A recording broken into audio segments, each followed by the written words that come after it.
আসসালামু আলাইকুম প্রিয় দর্শক, আমার সঙ্গে থাকবার জন্য ধন্যবাদ। আমন্ত্রণ পেয়েও ফ্রান্স এবং স্পেন সফরে যেতে পারছেন না বাংলাদেশের অন্তর্বর্তী সরকারের প্রধান উপদেষ্টা প্রফেসর ডক্টর মোহাম্মদ ইউনূস। অথচ বিগত কয়েক বছর ফ্রান্সে কেটেছে তার অধিকাংশ সময়। সেই ফ্রান্সেই হঠাৎ করে তার সফর বাতিল করা নিয়ে বিভিন্ন মিডিয়া সহ কূটনৈতিক পাড়ায় চলছে নানা গুঞ্জন। ভারতীয় সংবাদ মাধ্যমগুলো দাবি করছে এই সফরে দ্বিপাক্ষিক বৈঠকের অ্যাপয়েন্টমেন্ট না পাওয়ায় অপমানিত বোধ করছেন বাংলাদেশের অন্তর্বর্তী সরকারের প্রধান উপদেষ্টা প্রফেসর ইউনূস, যে কারণে ফ্রান্স সফর বাতিল করেছেন তিনি।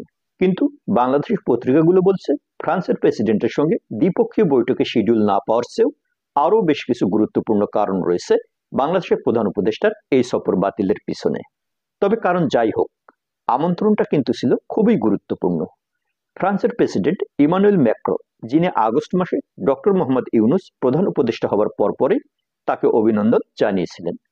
পাশাপাশি তখনই তার সরকারকে পূর্ণ সমর্থনের আশ্বাসও দিয়েছেন। এবং সেই ইমানুয়েল ম্যাক্রোই আবার নিজে ডক্টর ইউনূসকে নিজ শহরে নিচে ডেকেছিলেন জাতিসংঘের তৃতীয় ওশেন কনফারেন্সে যোগ দেওয়ার জন্য। কাজী সেই সব প্রেক্ষাপট বিবেচনায় নিলে এই সফর বাতিল হওয়াটা একটু অন্যরকমই বটে। এখানে জানিয়ে রাখা ভালো যে এই সম্মেলনটি আগামী 9 জুন থেকে 13 জুন 2025 পর্যন্ত অনুষ্ঠিত হওয়ার কথা।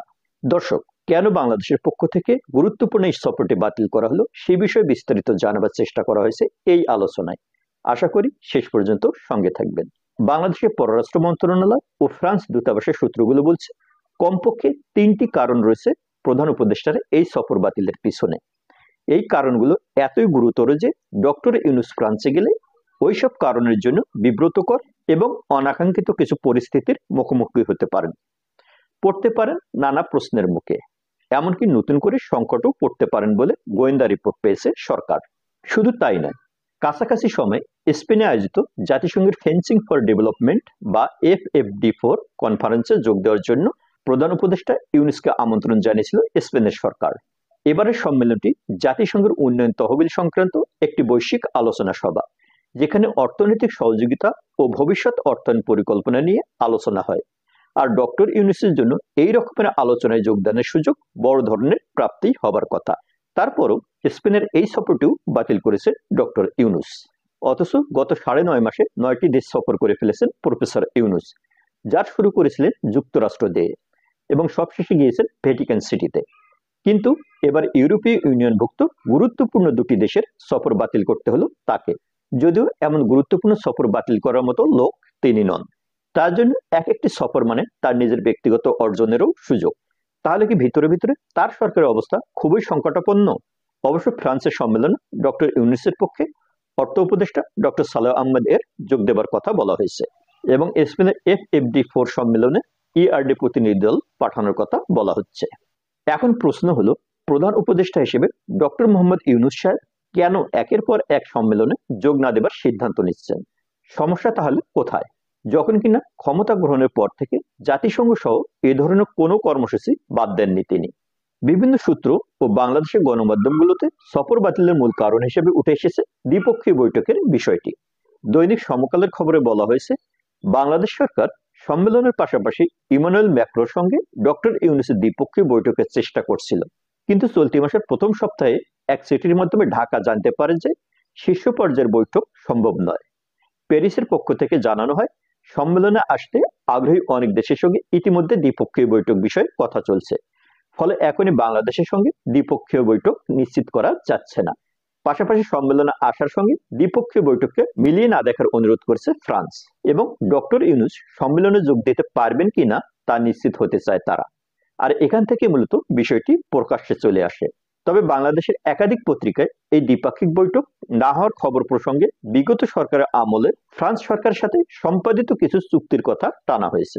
সেখানে বলা হয়েছে শেখ হাসিনার সরকারের সময় সম্পাদিত স্যাটেলাইট ও এয়ারবাস উড়োজাহাজ কেনার চুক্তির বিষয়গুলো ছাড়া ফ্রান্স সরকার দ্বিপাক্ষিক বৈঠক করতে রাজি নয়।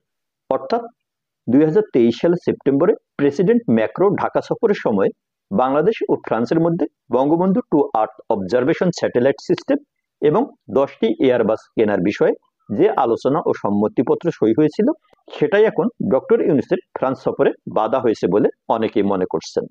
এছাড়াও বিভিন্ন সূত্র বলছে মূলত তিনটি সুনির্দিষ্ট কারণে ডক্টর মোহাম্মদ ইউনূস তার প্রিয় দেশ ফ্রান্স সফর বাতিল করেছেন।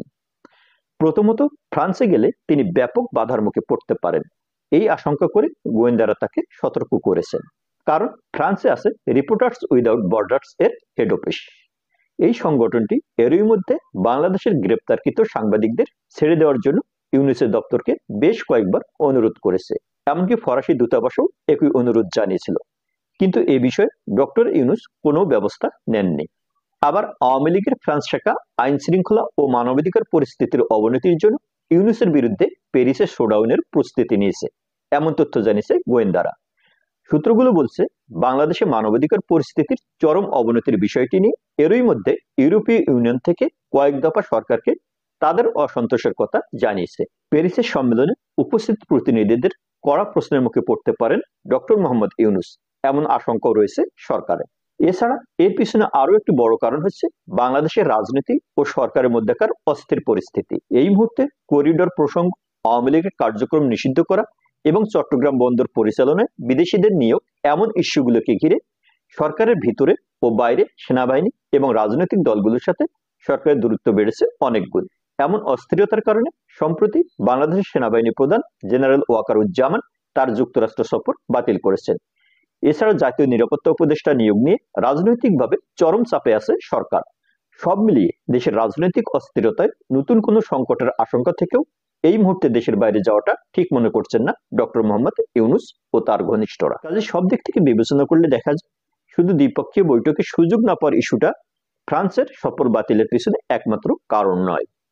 প্রিয় দর্শক, আজ এ পর্যন্ত। ভালো থাকি, ভালো রাখি সবাইকে। ভালো লাগলে চ্যানেলটি সাবস্ক্রাইব করি। ধন্যবাদ।